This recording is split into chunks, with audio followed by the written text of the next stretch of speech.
আমাৰ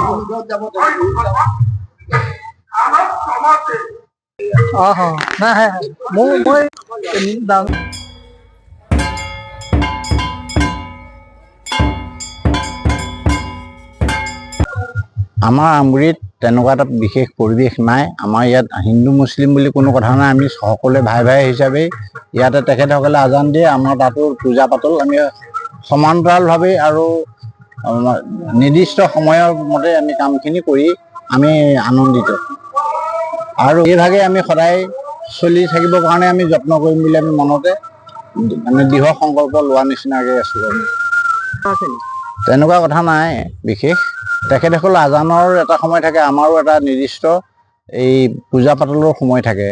আমাৰ দবা মৰা সদায় ৩ সন্ধ্যাতে আমাৰ দবা মাৰোঁ, আৰু তেখেতসকলে আমাতকৈ ঠিক 15 মিনিটমান আগতেই এই আজান দি শেষ কৰে, আৰু 15 মিনিটৰ পাছত আমি আমাৰ দবা শংখ বজাই আমাৰ নিত্য কৰ্মখিনি কৰি থাকোঁ।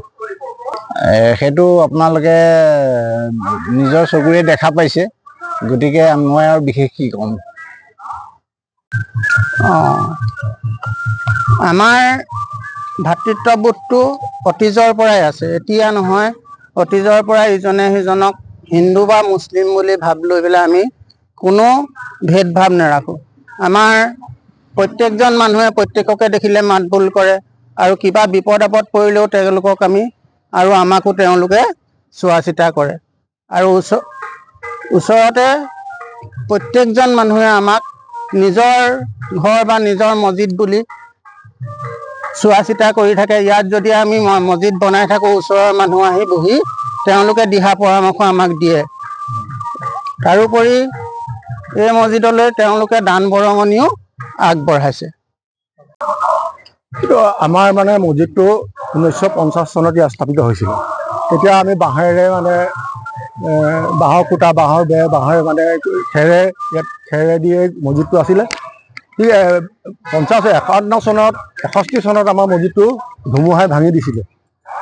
যেতিয়া ভাঙি দিছিলে মছজিদটো, তেতিয়া আমাৰ তেখেতলোকে হিন্দুৱে হওক বা যিয়ে হওক সকলো আহি আমাক সহায় কৰি মছজিদটো বনাইছিলে।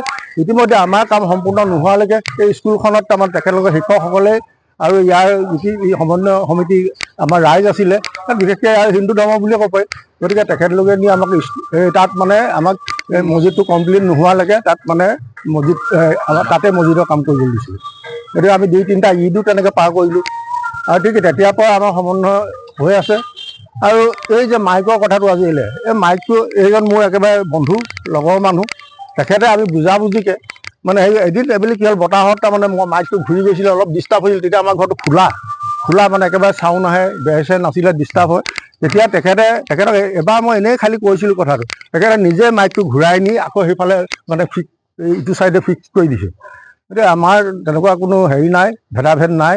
গতিকে অতীজৰ পৰা তেনেকৈ চলি আছে আৰু চলি যাব বুলি আশা কৰিছোঁ। আপোনালোকেও আশীৰ্বাদ কৰিব, যেনেকৈ আমি এনেকৈ এই সম্প্ৰীতি আমি চলি থাকিব পাৰোঁ। তেখেতলোকে যেতিয়া মাইকটো বজায়, তেতিয়া নাম লয়, তেখেতলোকে কি কৰিছিলে, অলপ যদি আমাৰ মানে বেৰ খোলা আছিলে, তেতিয়া ৱাল চোৱালবিলাক দিয়া নাছিলে, তেতিয়া চাউণ্ডটো আহে বুলি তেখেতে নিজে এদিন সুধি পেলাই মোক অসুবিধা হৈছে নেকি বুলি তেখেতে নিজেই মানে মাইকটো ঘূৰাই লৈছে, সিফালে ঘূৰাই দিছে। বতাহত খুব ঘূৰিছিলে মাইকটো।